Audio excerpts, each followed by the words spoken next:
Jeez. You speak the true truth. I'm in Cloud Atlas! What's Cloud Atlas? How is this possible? Infinite timelines, infinite possibilities, including a timeline where Jerry's a movie star. Look, you guys are getting excited about the wrong aspect of this device. What? Look at this.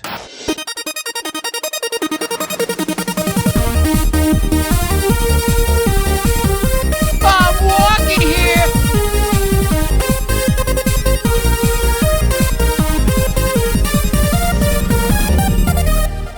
Hello, Internet. Welcome to Film Theory, the cromulent certified swiftiest show on the web. Oh, yeah.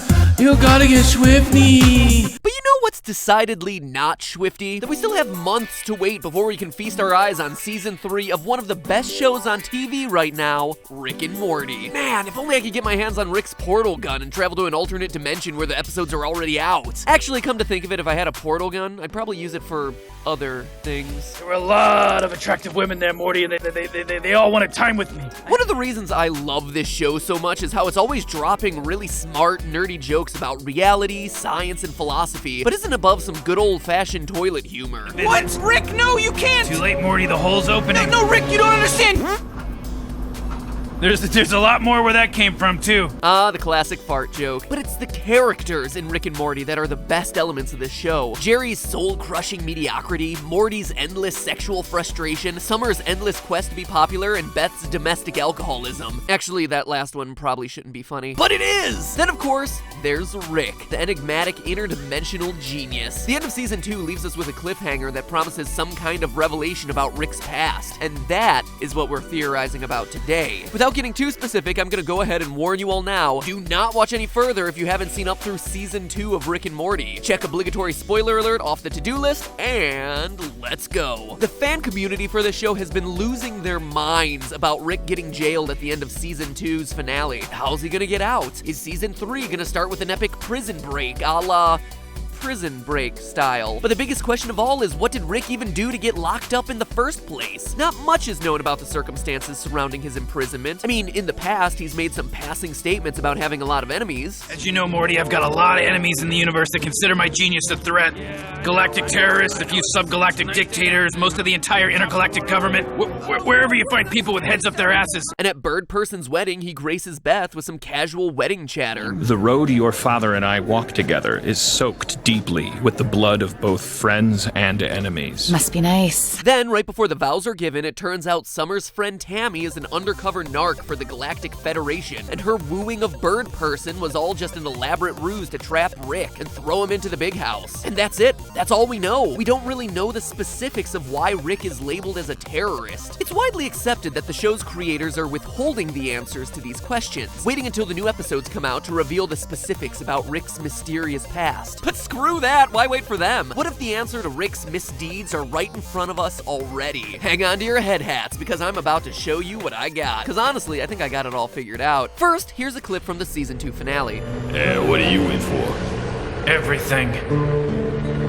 I don't think Rick is being dismissive here. Rick is in prison because he hasn't just broken laws, he's broken entire systems of laws, and the realities that harbored them. Rick is labeled a terrorist and thrown into prison because he is literally a serial destroyer of worlds. That's my theory anyway. Does it sound like a stretch? It's not. For a prime example of Rick's nonchalant world-destroying antics, we only need to look at the end of the infamous episode Rick Potion number 9. It goes like this. Morty realizes it's gonna take a lot more than an evening of Netflix and chill to get Jessica to be his girlfriend, so he asks Rick to brew him a love potion. When the potion's effects accidentally spread to the entire town, Rick's attempt at a cure doesn't quite go as planned. The entire town gets transformed into classic 80s horror movie nightmares, and after another failed attempt at a cure, the whole world becomes infected. So what do Rick and Morty do? He finds a dimension that is exactly like his current dimension, save for 2 things. 1, the attempt to cure the world of the virus is successful, and 2, the Rick and Morty of that respective universe are seconds away from death. That way, Rick and Morty from the infected reality can simply bury the bodies of the deceased Rick and Morty, take their place, and go on with their lives. Now, you might be thinking that this is a really contrived solution to the show's problem. It's awfully convenient that a reality exists in which everything is the same except for those 2 variables. I mean, what are the chances that such a reality would even exist? Well, according to the canon of the show, the odds are practically 100%. There's an infinite number of realities, Morty. Let me explain. The series Rick and Morty appears to adhere to what's known as Everett's interpretation of quantum mechanics, better known as the ManyWorlds interpretation. Before ManyWorlds, reality was always viewed as a single unfolding history, a timeline where one event leads to another, leads to the next. Everett's interpretation, however, proposed that reality is much less like a line and more like a tree, with branches at key points where other possible outcomes are realized. To put it simply, everything that could possibly have happened in our past, but didn't, has occurred in the past of some other universe. For instance, the other week I was in the theater and presented with a dilemma, a bag of perfectly good popcorn on the ground. My moral quandary: do I eat that seemingly perfectly good bag of floor corn, or do I leave the floor corn where it belongs? On the floor. I even posted the debate on Twitter and the comments raged.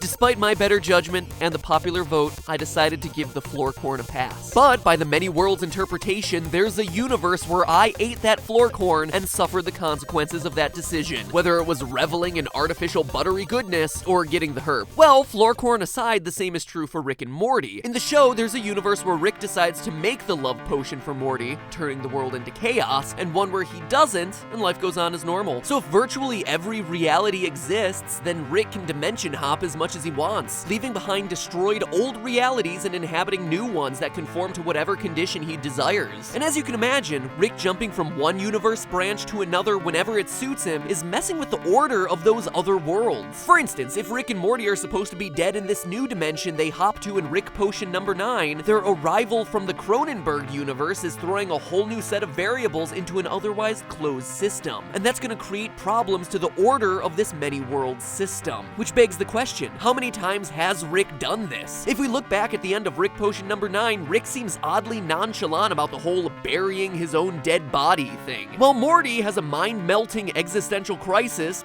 Rick just grabs a beer and watches some TV. It's clear that this is not his first time at the rodeo. He's done this before. As a matter of fact, in the very first scene of the entire show, Rick destroys another world. Don't remember? Let's take a look. In the cold open to the pilot, Rick drunkenly attempts to nuke the entire world in order to allow a fresh start. Even though Morty eventually talks him out of it, Rick passes out before he can disarm the bomb. The countdown sequence gets closer and closer to launch, and we hear that the bomb is fully armed right before the show takes us to the title sequence. But what happened that the show's creators aren't showing us? There's no way Morty, who's characterized as naive and not brilliant, could figure out how to stop the launch sequence himself. So boom! The show opens with Rick's favorite drunken pastime, destroying an entire reality. I mean, if this is the kind of guy who would burn down his entire brick and mortar startup just because he got bored, there's little doubt he'll also destroy entire worlds when they start to tire on him. Maybe that's what the devil was referring to when he said this in the episode Something Ricked. I mean, seriously. I may be the devil, but your grandpa is the devil. We really have no way of telling just what dimension we're in or how many times Rick has hopped realities. Heck, every time a new episode starts, we could be in an entirely new dimension. How about all the societal disillusionment brought up by the Cromulans in Get Swifty? Entire faiths are dismantled due to the giant floating things in the sky that almost destroy the entire world. Yet we see no remnants of the headist religion in any episodes that follow. That's because that reality was left behind in between episodes. It's clear that Rick does a fair amount of interdimensional travel in between episodes, as evidenced by the scan on his portal gun and close Rick counters of the Rick kind. Who's to say that he comes back to the same reality every time? In all likelihood, we're seeing a different reality almost every time. But MatPat, you're probably saying. He has to be in the same dimension throughout the show because he's referred to as Earth Rick C-137. C-137, of course, referring to the dimension he resides in. Well, the prevailing wisdom is that the episodes 1 through 6 of Season 1 take place in dimension C-137. And after Rick and Morty Cronenberg the world up in Rick Potion number 9, he travels to another, unnamed dimension. But what makes us so sure that the initial dimension we're watching is C-137? If we think back to some of the details given to us throughout the series, some things just don't add up. For one, we're taught that Rick left Beth for 20 years before he moved into the garage and re-entered her life. Yet in close Rick counters of the Rick kind, we see some of Rick's memories projected onto the screen. One of them is holding baby Morty. But that doesn't make sense. If Rick has been gone for 20 years and Morty is still in high school, then how could he be present for Morty's infancy? If Earth Rick C-137's memories indicate a different history than the Beth of the initial dimension, there's no way that episode 1 through 6 took place in C-137. Truth is, Rick has hopped to and from so many dimensions, he doesn't even remember what dimension he's in anymore. In the episode Morty Night Run, Rick and Morty drop Jerry off at a daycare, specially designed to keep Jerry's busy while their Ricks and Mortys are off in their irresponsible adventures. Now what's telling here is that when Rick is filling out the admissions paperwork, he writes C-137 for his own dimension, but NA for Jerry's. Strange detail, right? Now, obviously this Jerry doesn't exist in a paradoxical non-dimension. He's from somewhere. So why does Rick write not applicable here? Because Rick destroys and switches realities so often that he isn't even sure which one he's in at the moment. But the kicker for me is the show's intro. In the final shot of the awesome opening sequence, we see a visual reference to H.P. Lovecraft's Cthulhu, a giant cosmic entity that's so widely known as the destroyer of worlds. But what's most interesting to me about this particular moment is that most of the other clips in the series intro are later revealed in the context of a full episode. This clip isn't anywhere to be found in any episode in either Season 1 or Season 2. So why include it? Especially considering it takes up the much revered spot as the image that takes us to the title card. Well, it's not a mistake, dear viewers. It's a deliberate reference to Rick, the world-destroying terrorist who fancies himself a cosmic deity. He has the power to save or destroy entire worlds, and he is the reason I'm alive at all. But hey, that's just a theory. A film theory. And cut.